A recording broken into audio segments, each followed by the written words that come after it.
The Cave of the Lost. My best friend Sarah, my little brother Jake, and I standing before the entrance to a large cave. Odie, my brother's dog, barks into the darkness. Odie thinks someone is in there, Jake says. Is this where you saw the boy? I ask. Sarah.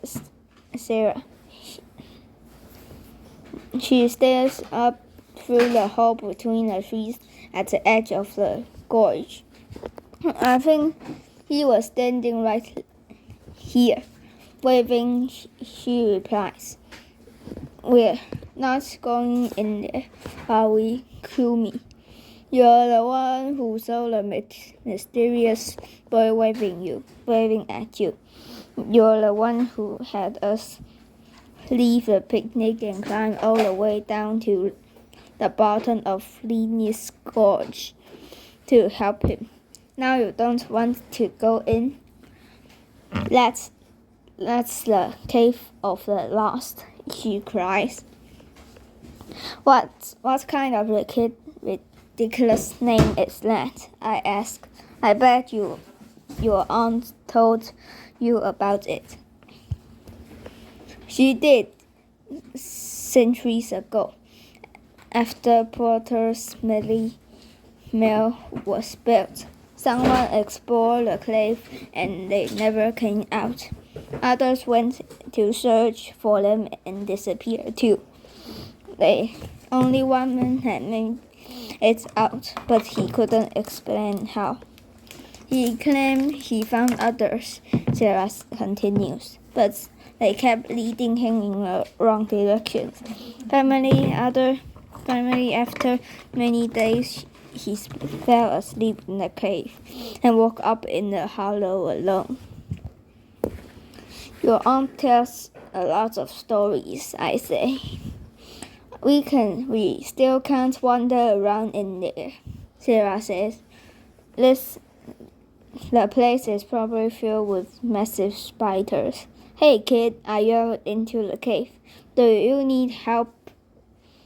My voice echoed for a moment, informed by silence, and something unexpected reaches my ears. It sounds almost like laughter. Let's go in. A new sound emerges in the cave. Someone is crying, I say. Seeing opportunity, Jake charges into the darkness, but I seize his arm. Hold on, little man, we need light, I say. Do you have your keychain, Sarah? He tosses me her house keys with the littlest cracker keychain I gave her for her last birthday. When I squeeze it, the light in the duck's mouth comes out and cracks over and over. Jake, hang on off to Odie. I don't want him running off, I say. Roger, he says, and picks up the dog. I take a few steps inside, shining a light as the crack echo around us. I hear Sarah reluctantly follow. A short distance inside, we reach the first fork.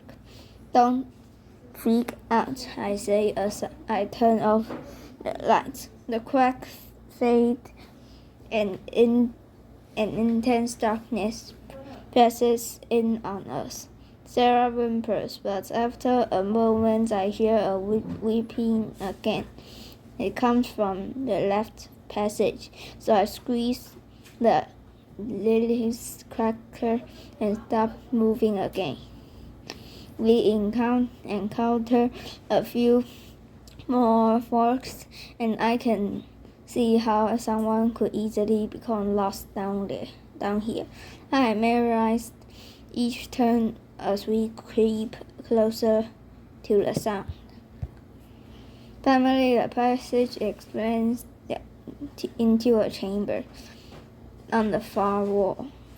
Water trickles down the rocky into a clear pool. 6 other passages branch off in random directions. I turned off a cracker, and in the absolute darkness, I only hear the running water. Suddenly, a splash breaks the silence. I run over to the small pool, the keychain squeaking again. The lights glints something in the sand at the bottom of a clear, undisturbed water. The fragrant water sends shivers through my body as I plug my hand down. It's a key, I said, holding it up to the light. A key to what? Sarah asked as I put it in my pocket. Laughter erupts all around us.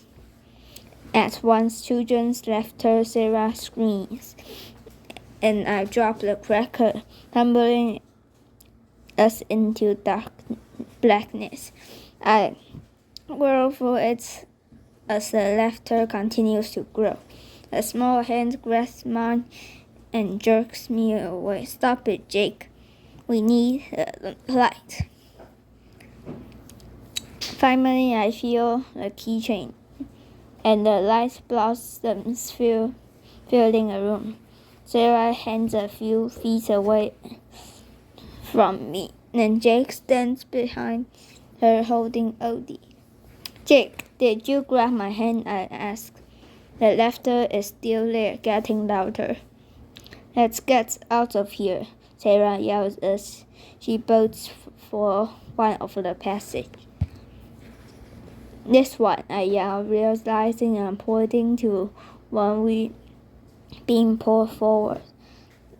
I followed the turns I memorized as laughter shadows echoing through the passage.